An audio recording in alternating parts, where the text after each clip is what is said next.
Good afternoon, folks. My name is Bryant Francis. I'm a community manager for GDC. I'm a contributing editor at gamasutra.com, which is a website with a name. If you need to refer to me in the third person, I use the pronouns he, him. Today, I'm delighted to be joined by Funomena CEO, Robin Hunicke. Robin, would you like to introduce yourself real quick? Hi, I'm Robin Hunicke. I'm the CEO of Funomena. We're a 22-person company downtown San Francisco until we became completely remote. So I'm here today to talk to people about what that means. I thought I'd give people a little bit of an introduction, just describe kind of where we are so that you know the kind of context that I'm in. I've worked with teams as large as 180. My current team is 22 people. That's 3 functional teams. So teams of about 5 to 7 typically is where we start with on any game that we make inside of Funomena. And we were already 2 days a week remote when the pandemic hit.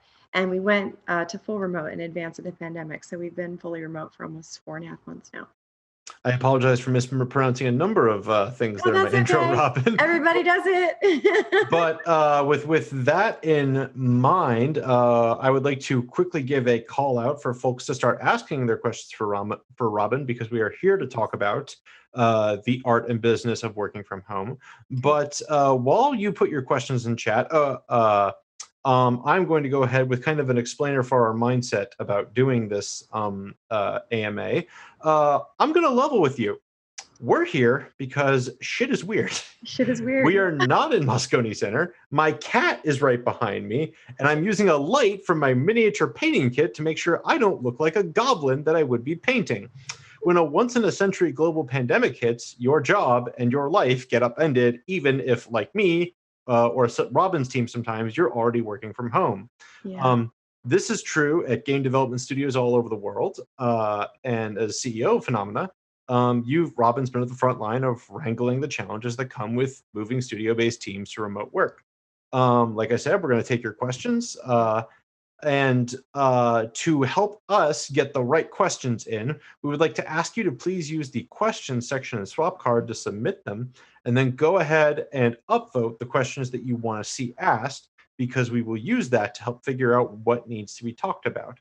I can only encourage you to please ask those questions. Please click liberally. Otherwise, I will start asking Robin about tins made using art from 1980s Mexico anti-drug propaganda campaign. Or I will introduce you to my cat, which I know people want, and I know she wants that, but we're here to answer your questions. That's right. Shout out to Victor Rosales in chat. He's saying hi from Tokyo. We can go ahead and get started with the first question from our good friend, Jason Della Rocca. All right, Jason. Jason, thanks for running GDC Pitch. Jason wants to know what your go-to cocktail recipe is for this. Of course he does.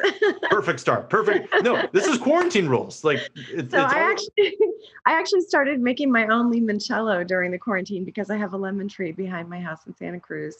And so I have a quarantini that is made out of limoncello that I made from my lemons, which is basically vodka and lemon peels that you soak for a really long time. And then I love to do it with the raw bitter cherry juice from Whole Foods, a little bit of ice, and a splash of Campari with a slice of lime. It's actually pretty great. For my part, I'm just missing an old fashioned. But if you want more mixology lessons, we do have a mixologist, I think, tonight at the one thing I truly miss.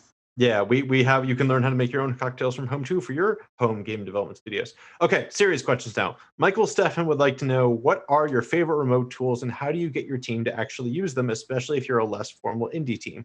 Right. So one of the things that we have found over the years with Funomena is that you can use literally anything as long as it tracks data and can be edited by multiple people, right? So you can do everything from just a Google spreadsheet, or when we were in person, a wall with sticky notes, all the way down to something really advanced like DevTrack or Asana, where you're building out a full waterfall and then trying to follow everything.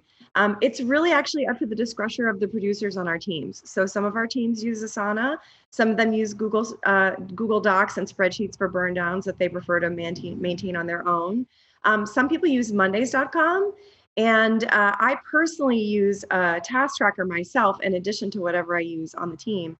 called OmniFocus. And I started using that at the beginning of this last month because I started to find that I was getting a little bit scattered in terms of just trying to check in on Slack and check in on all these other things. And I needed a place myself where I could dump everything that was coming into my brain. I've been making games long enough now that sometimes I forget stuff, so I have to write it down. In terms of getting people to use it, because Funomena was a 2-day-a-week remote studio and we had no meeting Tuesday, Thursdays, we already had to be using this kind of software to coordinate action on the days when people were going to be cranking and working from home. And I think that the most comfortable way to introduce a piece of software, whether it's a Slack kind of channel or a Hangout space, is to have a central place where you communicate with everyone and then do a reminder before you're going to be using it. So, hey, everybody, we're going to be checking in this space. Hey, everybody, I'm going to need you to check your Mondays today. I'm going to be working on it in an hour. Before this hour is up, could you please check in and make sure that you've made your Monday correct? We also use a piece of software called 15.5 now, which was suggested to me by my friend Chelsea, who works at Iron Galaxy. And that's actually a really helpful tool. You check in on your own kind of goals for the week. And then there's actually some questions that you can answer that the team can create a conversation around. Like, for example, what are some roles that you wish we had at the company? Or what was the best thing that happened to you this week, or whatever. So I think it's really about setting up a reminder and having that conversation ahead of time so that people get used to using it. And then every week at the team meeting, you can remind people, oh, hey, your 15.5 is due today. Last week, our submission rate was 84% and our average was 3.5 out of 5 because we had kind of a bummer week in the news or whatever. Right on. Chelsea Blasco would like to know, how do you establish good boundaries from working from home? Real quick, folks, I did grab Chelsea's question, but I need to grab the rest of the questions from our chat section in order to manage the number of good questions you're asking. Please make sure to ask them there. So, yeah. So Chelsea's question was, remind me again, it was boundaries? Yeah, how do you establish good boundaries for working from home? Right. So one of the things that we're really talking about a lot lately is flexibility. And that includes the flexibility to be able to shut your camera off. So not everybody wants to be like showing everyone the world their home. So some people use video backgrounds, but some people just don't feel comfortable having 10 people staring at them for an hour at a time. And if you're doing that kind of work all day, especially if you're a producer, it can be very helpful to, for example, take your one-on-ones from a phone where you don't have video. And so really normalizing the idea that the video is a performance and that not everybody wants to perform all the time. The other thing that we've been really trying to do is to make people feel less compelled to attend meetings, but to give them the opportunity to attend if they want to. So create a shared space for a project and schedule meetings of 2 to 3 people, say, in that space, and then tell the rest of the team, this is the block of meetings we're having this week. If you want to just hang out and listen and not be present, you can turn on your audio, not turn on your camera, and you can be kind of in the room while the designers are talking about something, or in the room. So it allows you to have kind of a soft boundary, which you used to have at your desk and you no longer have now when your TV is on, and then, or your camera. And then the other thing is just really to make it okay to have no meeting days. We just implemented a Flex Friday program at the beginning of August based on the 15.5s that we were getting. Thanks, Chelsea. I think that one of the things that's happening is people's allostatic load is really high right now. Would you be able to define allostatic? Yes, yeah, actually, I have a link for it, which I could probably put in the chat. Essentially, where is the chat here? There it is, chat. I'll send it to you and then you can send it out. Yep. Managing your allostatic load is about thinking about the amount of stress you have on a day-to-day basis.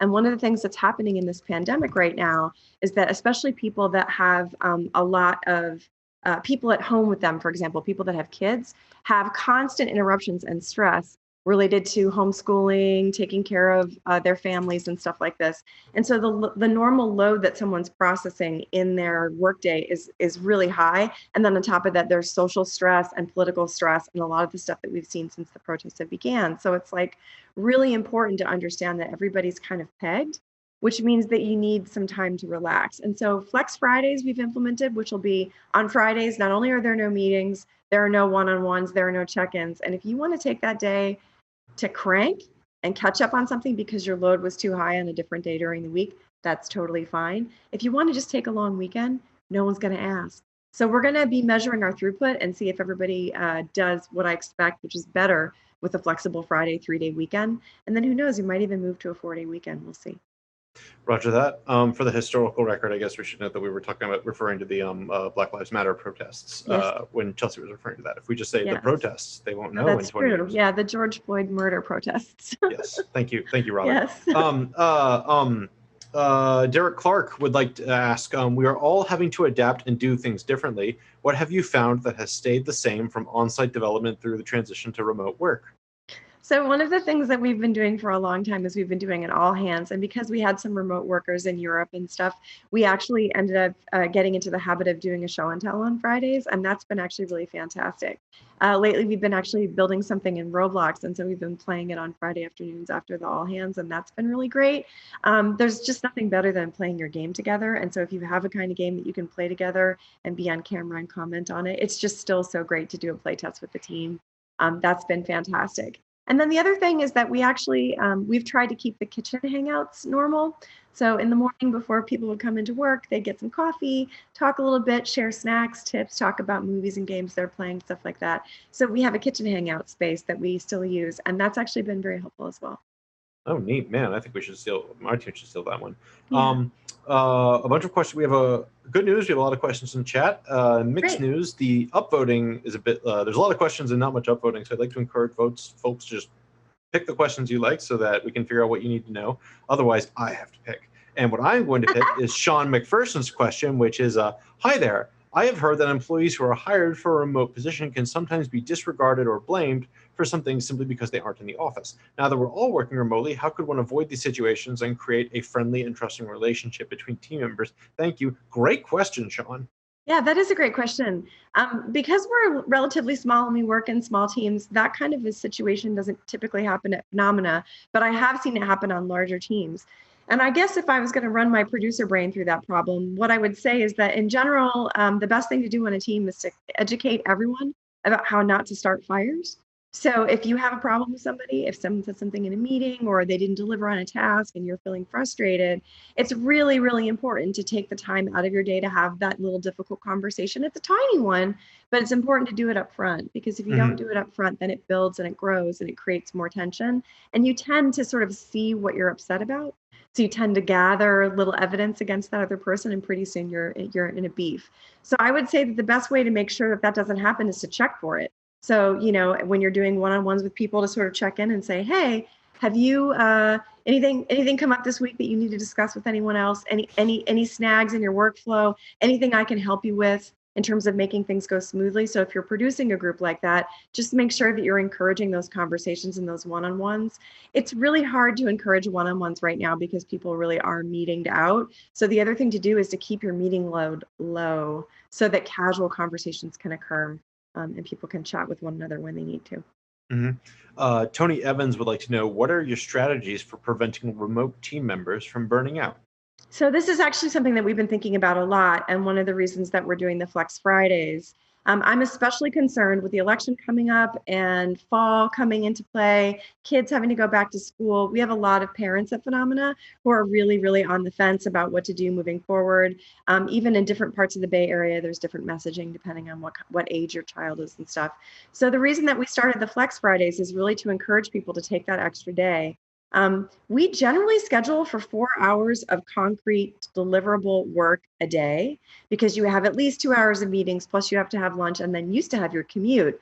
But that commute time and that lunch time are getting eaten up by many people's children and families. And so still, like 4-hour work week, keeping a 4-hour work week really, or work day really solid would still be hard for some people. So also being flexible about how much work you're scheduling someone for, that really requires a focused head. Engineers in particular can sometimes double down on engineering tasks because it feels like control. And so monitoring your engineers and making sure that they're checking in with their families and not just burying their heads in their computers is also really important. Camille Mowinski would like to ask, how do you handle communication with part-time team members? Some of them might be working very irregular hours. So this is actually a really good question for people that also have international teams. Hmm. Actually, being able to respect people's time on and time off of something like a Slack or an email, having a lot more conversations in organized fashion and not trying to ping people all the time is really good. And scheduling a regular check-in at least every week is also very helpful. So worst case scenario, if you start the week with a check-in, you'll be able to remember something that came up last week that you didn't get a chance to talk about because times didn't coordinate. I think one of the hardest things to do is to be working with a team remotely or a collaborator remotely who's in a very different time zone. And the standard practices are always about making sure that you understand what their on hours are and what their off hours are, and making it a priority to be sensitive to those requests based on their calendaring. Next question comes from Yusung Chung. Hey, Robin, we worked together a long time ago at EA. She's Yeah, still nice to there. see you. Yeah. I have a couple of questions. One, how do you measure velocity and productivity hit created by work at home? Two, it's getting very hard to keep people socializing with each other. There are just a lot of things that naturally come up when people are in a casual setting. Accidental creativity is one, for example. Do you have anything special to encourage non-agenda driven conversations among the people you work with? Yeah, so actually we have a policy that actually comes from the Google study about the Aristotle project about how to have the world's best meetings and best teams.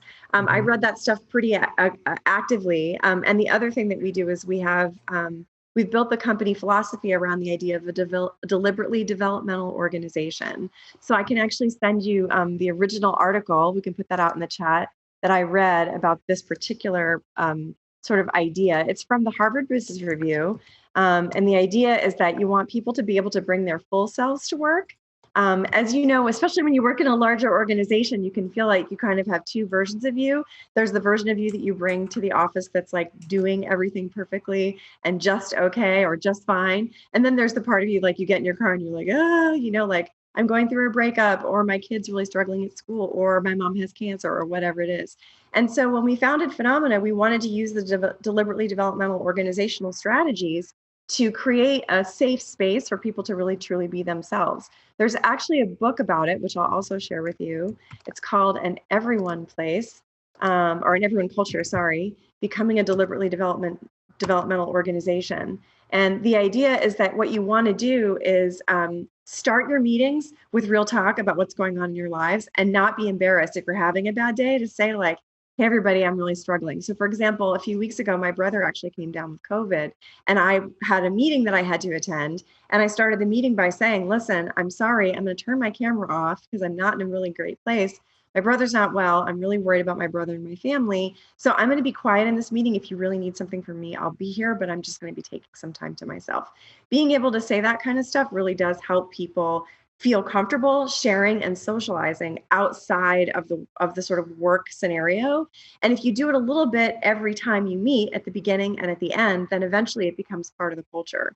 I think the other thing is to really understand that like sometimes people just don't really feel social, and that's okay. Like right now it's very hard. We actually started the pandemic with a costume theme for our Friday all hands where people would wear hats, and it was really fun for a while. And then it got to the point where it just kind of felt like we were trying too hard to be okay with what is really actually turning into being like a very difficult and mismanaged situation on the federal level. And so we stopped pretending. We don't dress up for meetings anymore. And occasionally we may, but I think the idea is to not force it and to try and be really honest. It does mean that the producers are going to do more emotional labor. There is going to be more chit chat about difficult stuff, which means your producers need more free time to kind of offload that stuff. But they should be used to doing that work on their own anyway, because that's the job. Wow, I'm so sorry to hear that your He's brother. better, actually. Oh, So he good. got better. Yeah. And no one else was infected. So it was a miracle. Yeah. Woo. Including my nephew. Yeah. Whew, okay. I was like, this might be about to get very sad. Yeah. It was Camille, scary. you're welcome. I really try to do my best from pronouncing folks' names, which is why I felt bad about messing up Robin's earlier. Okay. More questions. Megan Bryn has a great one. How do you create an environment where younger or newer folks feel more comfortable speaking up or pointing out issues, especially now that you just can't chat in person? Yeah, so we're actually in the process of doing a real deep dive on this issue. The way that we founded Funomena, the reason that Martin and I decided to use the deliberately developmental framework was because we wanted to hire young people with less experience and then develop them towards what's called their edge. So the idea is that you're really confident about the things that you're good at, but you're also confident about the things that you're not good at. And you say, like, I'm not so good at listening, or I'm not so good at turn taking, or I'm not so good at following up on requests, whatever it is that you need to be working on. And then you work with your producer and the people around you to make sure that you're making your edge better. So one of the best things that you can do to make young people feel safe and heard is to make everybody obviously in the process of learning. There's no such thing as a person in a developmental organization who doesn't have an edge or who isn't learning or isn't improving, because we all are always learning. So I think that it's getting rid of the auteur culture, or this idea that there's people that know how to do it and people that don't. I mean, especially now in this pandemic, nobody knows what's happening and nobody knows how to do it right. This is like we're all learning together. So really embracing that is important. I also think that there are ways to set up conversations where people can feel safer talking to, say, a consultant. So for example, we have a community action program that we're putting together where we set aside $10,000 to donate to local actions around Black Lives Matter and the George Floyd disaster, and thinking about how to make policing and life more safe here for Black people in the Bay Area. However, in order to adjudicate that conversation, we probably need to bring in someone who's an expert, and none of us are. And so having the conversation with people about who could we bring in to educate ourselves. We had a fantastic person come in just about 6 months before the pandemic to educate the whole team about trans language, using people's correct pronouns, how to recognize those pronouns, and how to engage with a trans person in your community, because we wanted our employees to feel safe and inclusive. At the same time, we wanted them to get some education, because some of them hadn't necessarily grown up around trans people and needed some help. And so I think it's often about bringing in experts and having conversations as a group so that everyone at all levels of the organization and all sort of philosophies and walks of life can develop a sense of affinity around a shared goal, which is, for us, is making an inclusive org. We have 8 minutes left in the conversation. I'd like to invite everyone who's watching to submit some more questions. Please be sure to use the questions section when you do so, and then so that folks can upvote the questions. Although, we're going down the queue here. If just because a question's getting less votes doesn't mean it's not going to get asked. For instance, oh god, that sounds like a weird call out. Anyway, Matt Warner would like to know what's the best way to get in contact with developers and decision makers. They're finding it hard to do through PAX East and GDC, which is just kind of like speaks to how we work for GDC. We got disrupted real hard this year. Even if we're trying to stay on topic about working in your company, a lot of work got done at these spaces and these events. How do you view as a team grappled with these events changing their venues?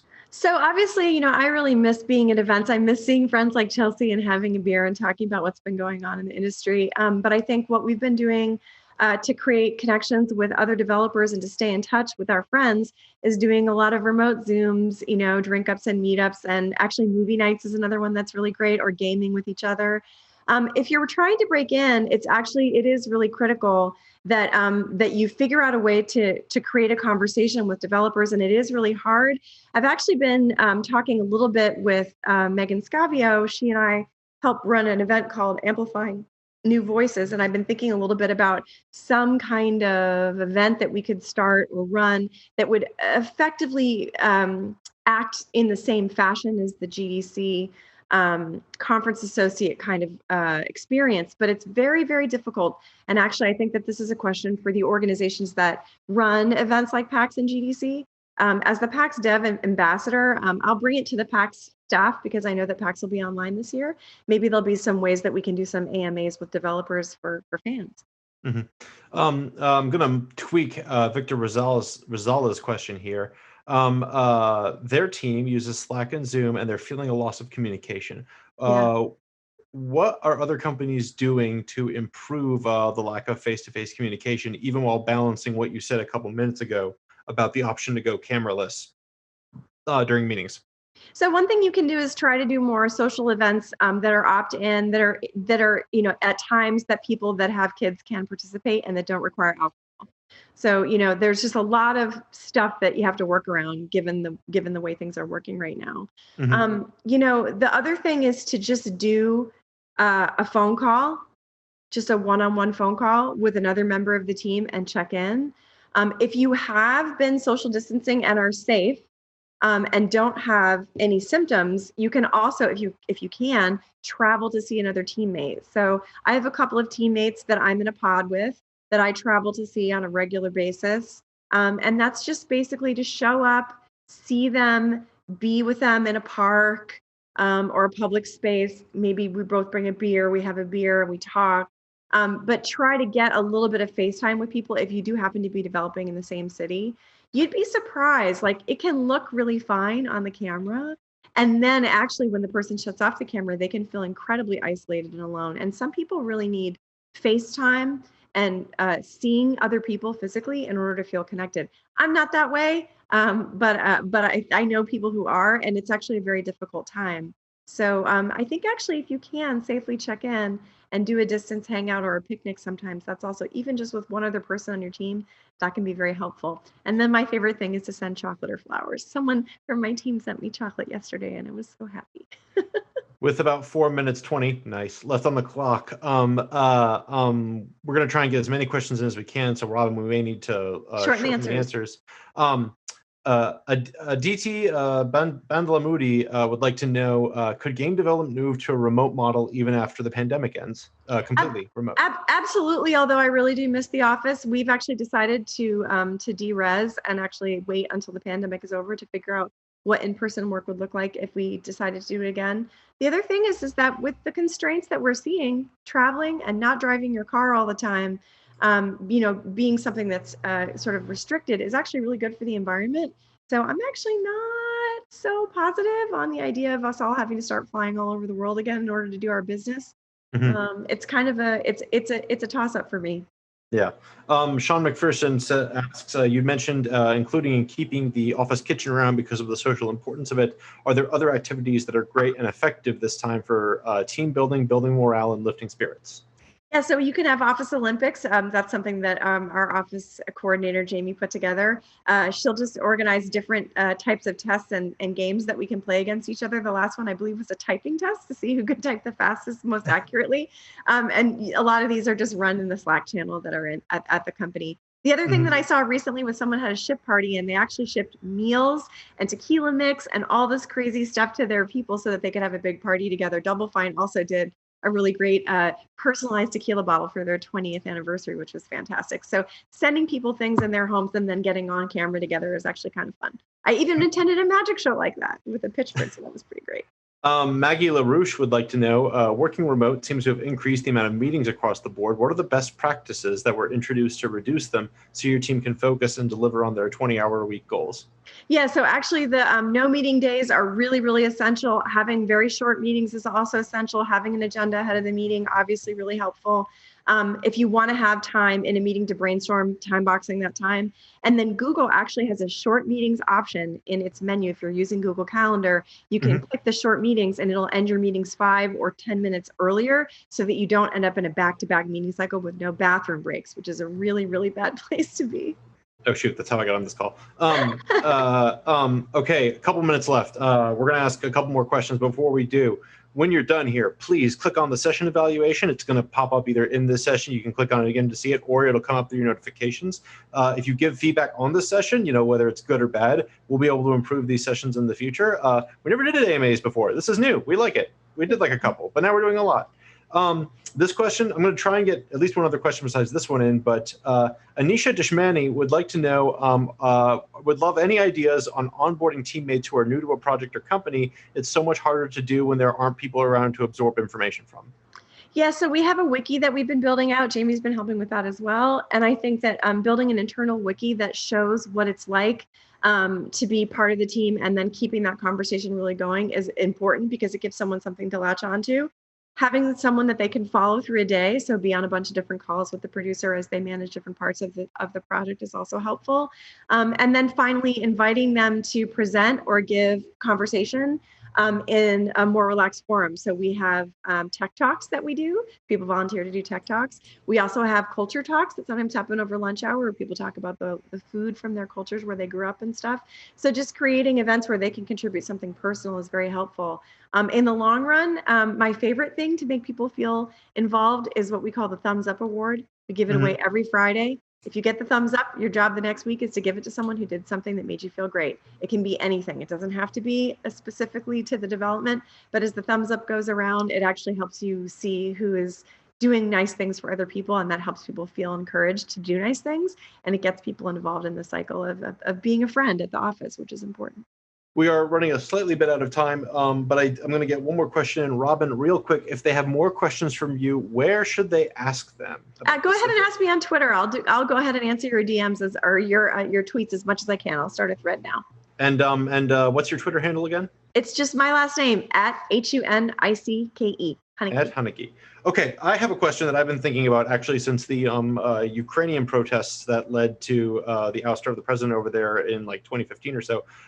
What are your thoughts about what happens when a team member is suddenly in an area that's seeing something like the George Floyd protests or the uprising there, and they either want to participate, they're struggling, whether the struggle to go out over COVID, like if the person is in a physical part of the world that is suddenly in a kind of upheaval, whether it affects them, whether they want to participate and be a good citizen. What are your thoughts about accommodating that, even though they're trying to earn money from you, for instance? Oh, absolutely. Like everyone at Funomena, the minute that the protests became apparently necessary and we needed to actually start really, really pushing on this issue here in the Bay Area, everybody at the office at the Friday meetup, I just sort of said, hey, listen, if you're going to be participating in protests, just stay safe. Please let us know where you are. If you need a buddy, if you have any questions, people are going to be posting in the channel. We created a channel specifically related to Black Lives Matter and some of the protests that were happening in Oakland in particular. Martin, my co-founder, lives just next to City Hall, and I live just next to City Hall in San Francisco. So, I mean, I think it does affect you. And the idea with being able to be honest about who you are at work is that this never comes up as a surprise at Funomena. When bad shit happens, we can talk about it. And it's very important for everyone to recognize that bad shit is going to be happening for a while. So we need to be okay with being less productive and more caring towards one another. If we don't do that, we'll never get through anything. So it's essential. That's the right message to end this AMA session on, I think. Robin, thank you so much for joining us. Everyone in chat, thank you so much for asking questions. Stick around. We have more AMAs going on tomorrow. We have more great sessions tonight. And I hope you all have a safe and lovely Wednesday. It's Wednesday, thanks. right? I don't remember the time anymore. Bye, everyone. Bye.